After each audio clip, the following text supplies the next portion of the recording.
Welcome to 9.2 Significance Test for Slope. So in the previous lesson, we talked about confidence intervals. Now we are going to do our hypothesis test, so the steps of phantoms for regression lines. So let's go ahead and do a brief overview of phantoms one more time, since it's been a while since we've done this. So P is defined the parameter, and this is going to be the same thing as it was for confidence intervals. Beta is the true population slope between our explanatory variable x and response variable y. H is state the hypothesis. So you are going to state a null and you are going to state an alternative. Now, the alternative is dependent on the question typically. However, in our linear regression problems, we are typically going to be testing with beta not, so our null beta being 0. So often, and I mean often, a majority of the time, we are just going to replace this value with 0 because the reason why we do this is it technically means there is no linear relationship between x and y in the population. So beta equals 0 means we have a 0 slope, no relationship between x and y. So that's why this is what we test. So for A, check your assumptions and conditions. All of these assumptions and conditions are the same as they were for confidence interval. I will show you one more time how to go through them. However, more than likely, you will not have to do this on the AP exam. You will not have to go and create the graphs yourself. If it is something they want you to analyze, they will provide that for you. Most likely, you will see this as a multiple choice question if it even shows up. N, name the method. Linear regression t-test is what we are doing. T is calculate the test statistic. And remember, this is kind of functioning like our z-scores and our t-scores did.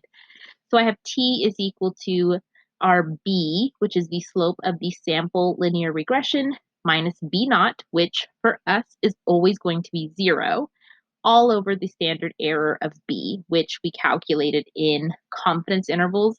Another note I kind of want to make here, this value will, again, about 99% of the time be given to you, and it's not something where you'll have to memorize this formula. More than likely, you will be given a computer output to deal with. So we have our t. Once you get your critical value, you have to obtain your p-value. Now, again, this is kind of dependent on what you are doing. However, for us in this class, we are always working in the realm of not equal to, and it's going to be not equal to 0 is what we're testing. So what we'll have to remember when we're doing this by hand, you will have to multiply the p-value by 2 times.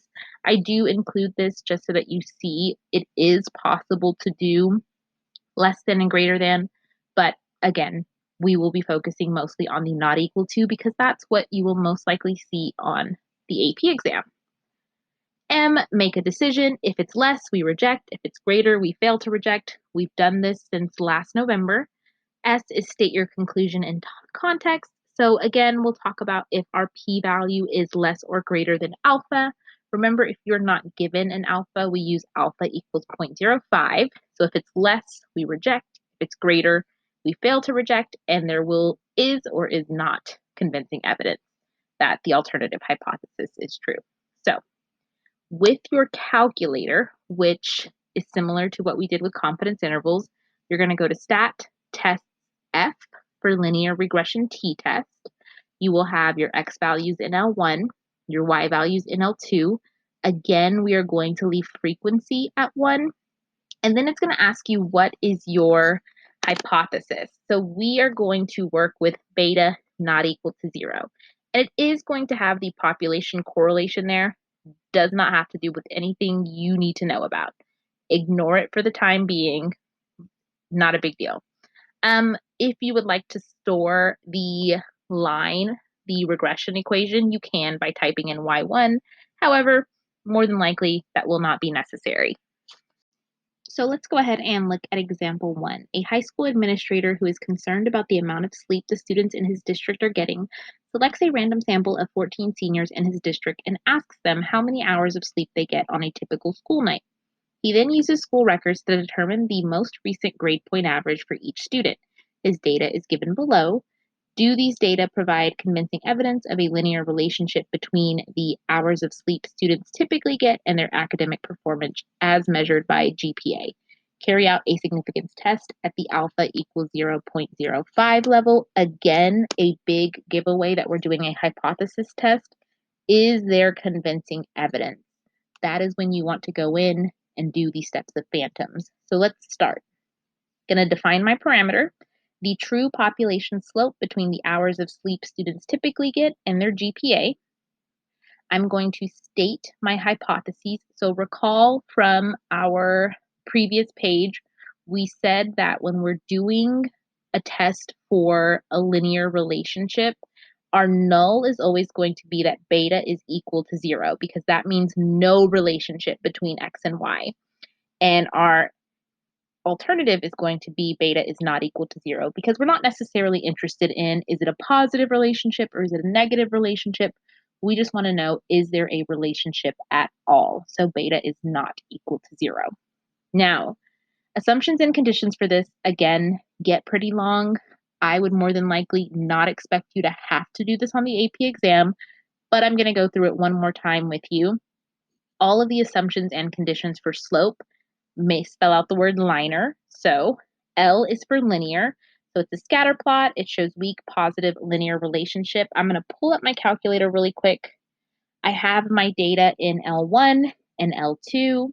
I go to second y equals, turn my plot on. It should have scatter plot, L1 and L2 selected. Zoom 9, and this is where I get my scatter plot. Now, it is pretty weak, but I do see a somewhat linear relationship starting to form, and so that's what I've stated in my assumption. For independence, we are checking the 10% condition. So I said assume at least 140 seniors in the school district, which makes sense because it's the whole school district, so that seems pretty valid. N stands for normal, and so we're going to want to look at a histogram of the residuals. So in your calculator, this is something that's a little tricky. Remember, in order to have your residuals, you have to first run your linear regression. So stat calc 8, I want it to be L1 and L2, and I'm just going to calculate it so that it's in the system. And then what I'll do is I'll go to second y equals, back to, we can even go to plot 2 for this one. We'll go to plot 1. Over to the histogram, hit enter. Now for the X list, I want it to be residuals. So I'm going to go to second, stat, number 7. And then I'm going to hit zoom 9. And here is my residual graph. Now, we're technically looking for normality, but really we are checking, is there a strong skew and do I see any outliers? And for this particular histogram, I don't see that occurring. So I said histogram of residuals shows no skew and no outliers. LIN, we are at E, equal standard deviation. Equal variance is also something you can call this. So we want to see if the residual plot shows a random pattern. Now, in your calculator, we've already calculated residuals, so I don't have to go back through and do stat calc 8.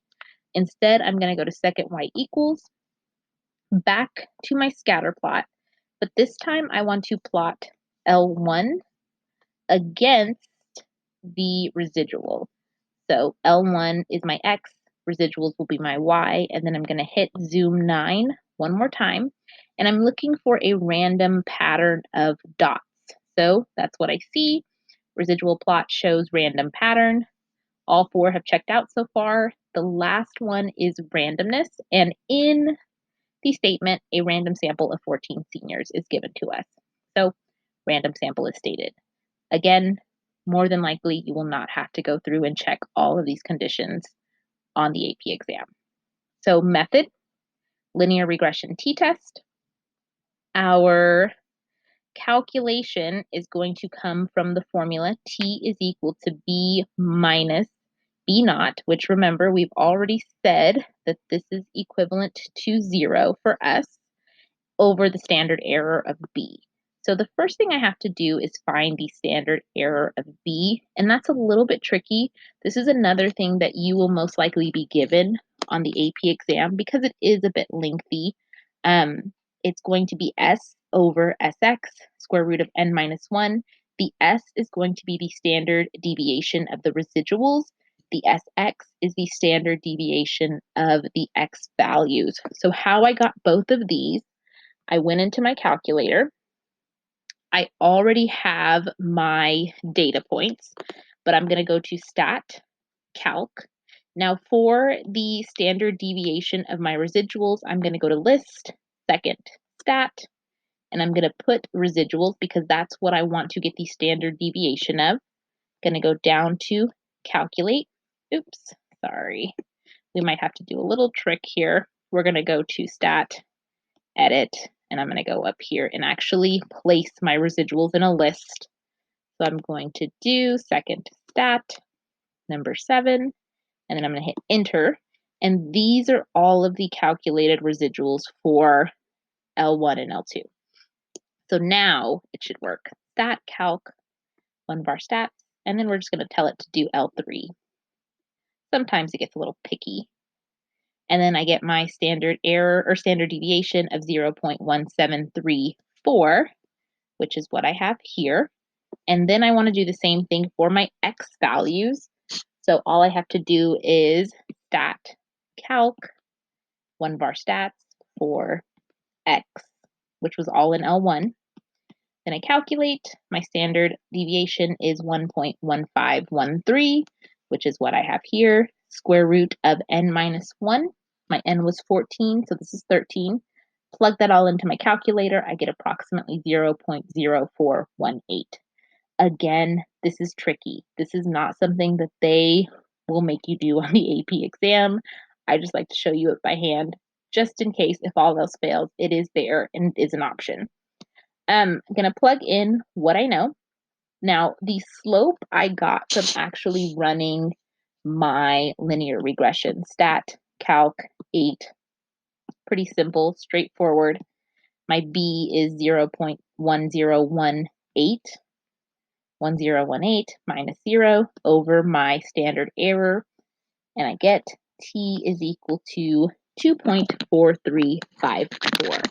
Now remember that our alternative is not equal to each other. So I have a curve with a lower tail and an upper tail. The cutoff value is the same number, one positive, one negative. So you only have to find one side. I typically always find the upper shaded region. P-value, we're going to go into TCDF, so second bars. TCDF, I believe it's number 6. Lower bound is going to be 2.4354. Upper bound is going to be infinity. Remember, we put this in our calculator as 1E99. Degree of freedom is n minus 2, so 12. I get 0.0157, and because this is a two-tailed test, I have to multiply that value by 2, which gives me a p-value of 0.0314. Now, my only step left is to just interpret this in context. Because that p-value is less than alpha equals 0.05, we reject the null. There is convincing evidence of a linear relationship between the hours of sleep students get and their GPA. Okay, example 2, what you are more likely to see on the AP exam, a computer output. This one shows a regression of social studies concepts versus reading comprehension scores for a random sample of 20 sophomores. We have the linear regression.